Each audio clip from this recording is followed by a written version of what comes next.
Hello everyone. October 20th can be considered as the World Osteoporosis Day.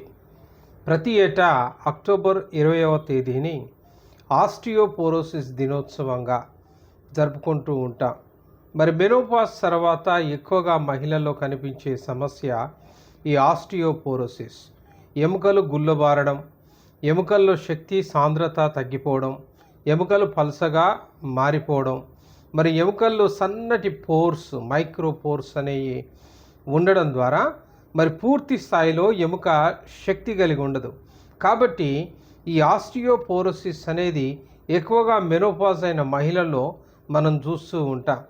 మరి world health organisation వాళ్ళు 2019వ సంవత్సరంలో మరి ప్రతి 3 స్త్రీలలో, మెనోపాజ్ అయిన స్త్రీలలో ఒకరు ఈ యొక్క ఆస్టియోపోరోసిస్ సమస్యతో బాధపడుతూ ఉన్నారని ఒక సర్వే నిర్వహించి ఈ ఆస్టియోపోరోసిస్ గురించి ప్రపంచ దేశాల్లో ప్రతి ఒక్కరికి పూర్తి స్థాయిలో అవగాహన కలగాలి అని దీని గురించి సదస్సులు నిర్వహించడం, మరి ప్రతి డాక్టర్ ప్రత్యేకంగా వీటి గురించి, ఆస్టియోపోరోసిస్ గురించి మాట్లాడడం, బోన్ యొక్క సాంద్రత, డెన్సిటీ పెంచుకోవడానికి కాల్షియం లాంటి సప్లిమెంట్స్ తీసుకోవడం, మరి డైట్లో చక్కగా పాలు తీసుకోవడం, విటమిన్ D3 న్యాచురల్గా సన్లైట్లో మనకు దొరికే దాన్ని మనం ఎర్లీ అవర్స్లో వాకింగ్కి వెళ్ళడం ద్వారా, ఎక్సర్సైజ్ చేయడం ద్వారా, ఇలా న్యాచురల్ వైటమిన్స్ ద్వారా మనము బాడీలో ఉన్న బోన్స్ని రీబిల్డ్ చేసుకోవడానికి అవకాశాలు ఉంటాయి. ఈ రీతిగా రెగ్యులర్ ఎక్సర్సైజెస్ మరి ఈ ఆస్టియోపోరోసిస్ను నివారించుకోవడానికి తీసుకోవాల్సిన చర్యల గురించి మాట్లాడే ఈ దినాన్నే మరి వరల్డ్ ఆస్టియోపోరోసిస్ డేగా పరిగణిస్తూ ఉంటారు. అసలు ఆస్టియోపోరోసిస్ ఎందుకు వస్తుంది? సాధారణంగా మన ఎముక యొక్క నిర్మాణం, ఎదుగుదలలో భాగంగా ఎముకల్లోని పాత కణాలు పోయి కొత్త కణాలు చేరుతూ ఉంటాయి. దీనినే బోన్ రీమోడలింగ్ అంటాం.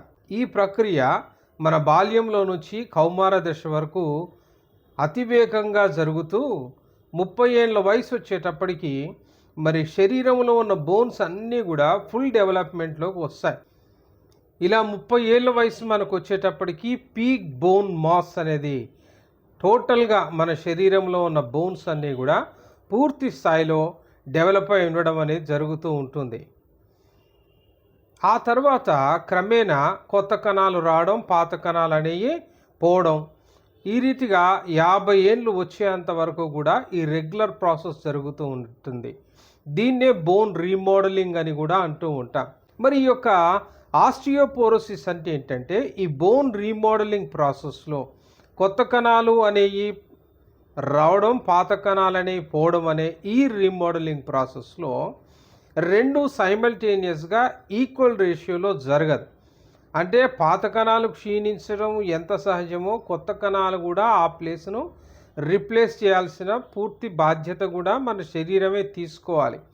ఈ ప్రాసెస్లో కొత్త కణాలు ఎప్పుడైతే రీబిల్డ్ చేయడంలో మన శరీరం ఫెయిల్ అవుతూ ఉంటుందో, ఆ పరిస్థితుల్లో మరి ఈ యొక్క ఆస్టియోపోరోసిస్ అనేది బోన్ యొక్క సాంద్రత తగ్గిపోవడం, బోన్ పల్సబడ్డం, ఆ రీతిగా బోన్స్ డొల్లగా మారడం, అందుకే తెలుగులో దీనిని బోలు ఎముకల వ్యాధి అని కూడా అంటాం. అంటే ఆ బోన్స్లో డెన్సిటీ తగ్గిపోవడం ద్వారా బోల్గా ఆ బోన్స్ తయారైపోతూ ఉంటాయి.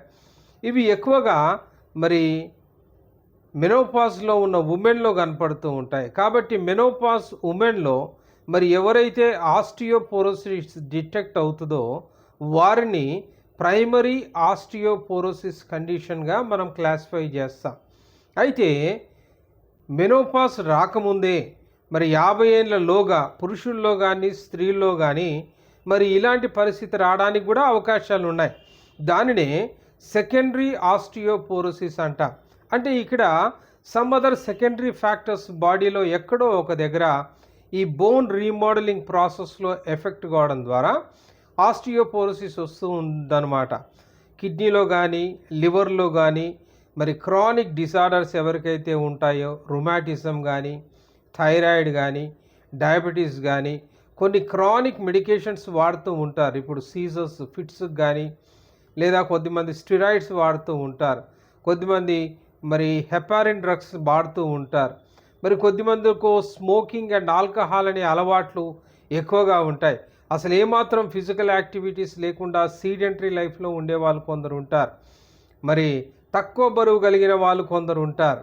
కాల్షియం విటమిన్ డి లోపాలు మన శరీరంలో ఎక్కువగా ఉన్న వాళ్ళల్లో కూడా ఈ సెకండరీ ఆస్టియోపోరోసిస్ రావడానికి అవకాశాలు ఉన్నాయి. అందుకే పేరులోనే ఉన్నది, there are some secondary reasons it cause the osteoporosis. దాన్ని మనం గమనించాలి. కాబట్టి మెనోపాజ్లో ఉన్న స్త్రీలలో వస్తేనేమో ప్రైమరీ ఆస్టియోపోరోసిస్ అంటాం. మెనోపాజ్ కాకుండానే 50 ఏళ్ళ ముందుగా పురుషుల్లో కానీ స్త్రీలలో కానీ ఎవరికైనా ఈ యొక్క బోలు ఎముకల వ్యాధి ఆస్టియోపోరోసిస్ వస్తే దాన్ని సెకండరీ ఆస్టియోపోరోసిస్ అని అంటాం.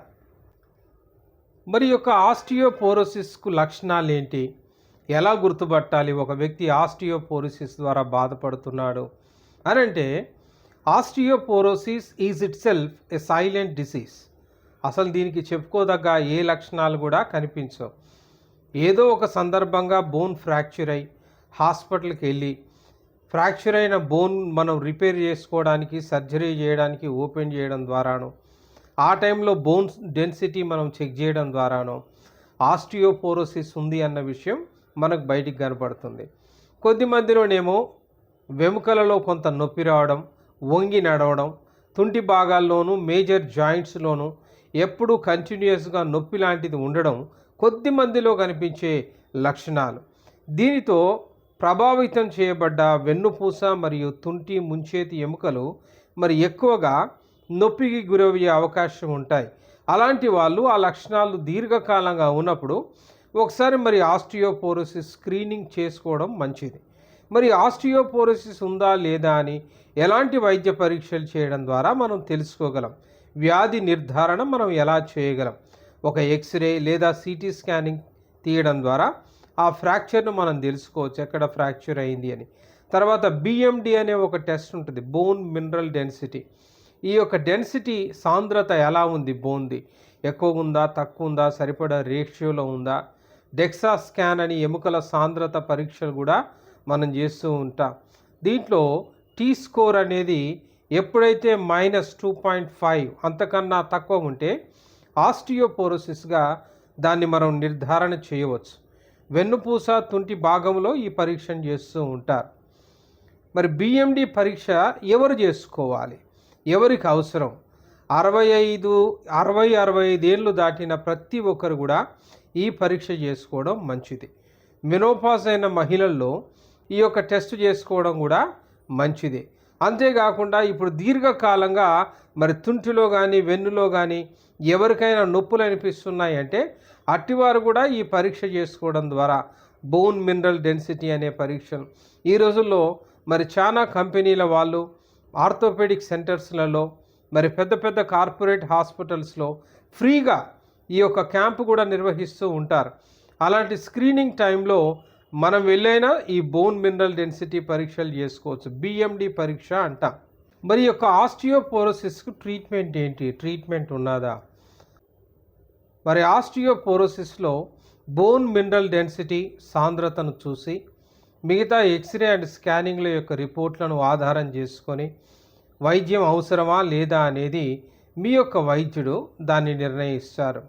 కొన్ని రకాల మందులు, టాబ్లెట్స్, హార్మోన్స్ రిప్లేస్ చేయడం ద్వారా, కాల్షియం మరియు వైటమిన్ D3 సప్లిమెంట్స్ తీసుకోవడం ద్వారా కూడా ఈ వ్యాధికి మనం చికిత్స తీసుకోవచ్చు. ఆస్టియోపోరోసిస్ అనేది రాకుండా ముందుగా మనం ఏమైనా జాగ్రత్తలు తీసుకోవచ్చుగా అని కొద్దిమందికి సందేహం ఉంటుంది. Why not? Prevention is always better than cure.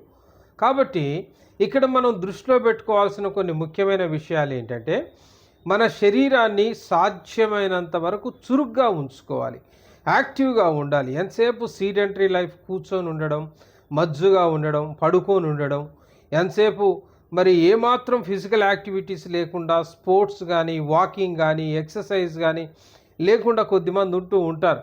రోజుకు అరగంట అయినా మరి బేసిక్ ఎక్సర్సైజెస్ కోసం జాకింగ్ అని, వాకింగ్ అని, వెయిట్ లిఫ్టింగ్ అని, ఏరోబిక్స్ అని ఏదో ఒక ఎక్సర్సైజ్ చేస్తూ ఫిజికల్ యాక్టివిటీస్ మనం చేయడం ద్వారా మరి మన బోన్స్ మనం స్ట్రాంగ్ చేసుకోవచ్చు. అలాగే milk is one of the best diet. Milk and milk products, పాలు, పాల ఉత్పత్తులు, ఆకుకూరలు,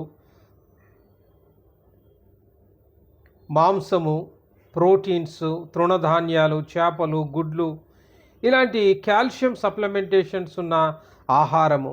అండ్ విటమిన్ డి అయితే చక్కగా మనకు మార్నింగ్ సన్ రైజ్లోనే దొరుకుతుంది. మరి సన్ రైజ్లో కొన్ని ఎక్సర్సైజెస్ చేయడం ద్వారా, సన్ రైజ్ ఎక్స్పోజ్ అవ్వడం ద్వారా, సన్లైట్ ద్వారానే మనకు విటమిన్ డి3 అనేది న్యాచురల్గా దొరుకుతుంది. విటమిన్ డి కోసం ప్రత్యేకంగా సప్లిమెంట్స్ కూడా ఉన్నాయి. అవసరమైతే కొన్ని సప్లిమెంట్స్ రూపంలో తీసుకోవచ్చు. న్యాచురల్గా సన్లైట్లో మనం స్పెండ్ చేయడం ద్వారా కూడా వైటమిన్ డి అనేది మనకు దొరుకుతూ ఉంటుంది. 50 ఏళ్ళలోగా ఉన్న స్త్రీలైనా పురుషులైనా డైలీ ఒక 100 మిల్లీగ్రామ్స్ ఆఫ్ కాల్షియం లోపలికి పోయేటట్టుగా, సప్లిమెంట్ రూపంలో పోయేటట్టుగా 400 to 600 intra units of vitamin D మనకు అవసరమయ్యే విధంగా ఆ సప్లిమెంట్స్ని మనం తీసుకోవడానికి ప్రయత్నం చేయాలి. గర్భిణీలు, పాలిచ్చే తల్లులు, 50 ఏళ్ళు పైబడిన మెనోపాజ్ మహిళలు, మరీ ముఖ్యంగా ఈ కాల్షియం సప్లిమెంటేషన్ అండ్ డి3 కొంత ఎక్కువ మోతాదులో వాడాల్సి ఉంటుంది. దానికోసం మీ యొక్క వైద్యుని సంప్రదించడం ద్వారా ఎవరికి ఏ స్థాయిలో అవసరం అనేది ఖచ్చితమైన డోస్ను వారు నిర్ధారిస్తారు. వయసులో ఉన్న వాళ్ళైనా వృద్ధులైనా పడిపోకుండా జాగ్రత్తలు తీసుకోవాలి. ముఖ్యంగా వృద్ధులు మెట్లు దిగేటప్పుడు, మెట్లు ఎక్కేటప్పుడు, అప్స్టేర్లలో ఉండేవాళ్ళు, మరి రోడ్డు మీద వాకింగ్ కని నడిచేవాళ్ళు, గ్రౌండ్లో వెళ్ళేవారు, ఒక్కొక్కసారి పెద్ద వయసులో కళ్ళు తిరిగి పడిపోతూ ఉంటారు. ఒక్కొక్కసారి బ్యాలెన్స్ సరిగా ఉండదు. ఒక్కొక్కసారి కాలు తొట్టిల్లే అవకాశం ఉంటుంది. మరి చిన్నపిల్లలతో ఆట ఆడినట్టుగా పెద్ద వయసు ఉన్న వారితో కానీ, స్త్రీలతో కానీ అలాంటి ఆటలాడి వాళ్ళని కింద పడేసే ప్రయత్నాలు చేయకూడదు.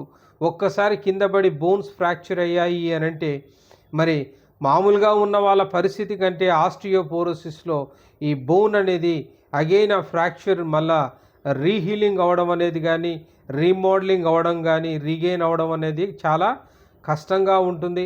కాబట్టి ఇలాంటి జాగ్రత్తలన్నీ మనం తీసుకోవడం చాలా అవసరం. ఆస్టియోపోరోసిస్ నిర్ధారణ గురించి, మరి దానికి వాడాల్సిన మందుల గురించి మీకు అందుబాటులో ఉన్న డాక్టర్ దగ్గరికి వెళ్ళి వారి సలహా మేరకు మాత్రమే వాటిని వాడండి.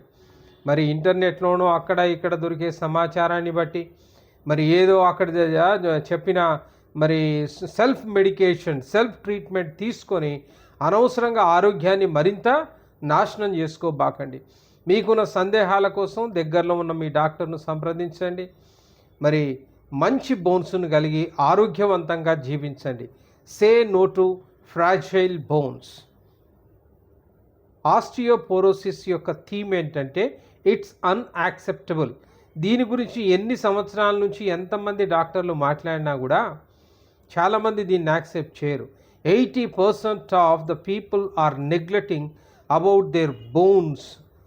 దట్స్ వై దీని యొక్క థీమే ఇట్స్ అన్యాక్సెప్టబుల్ అని పెట్టారు. కాబట్టి ప్రతి ఒక్కరు దీని గురించి అవగాహన తెచ్చుకోండి. ప్రతి ఒక్కరూ ఆరోగ్యంగా జీవించండి. All the best.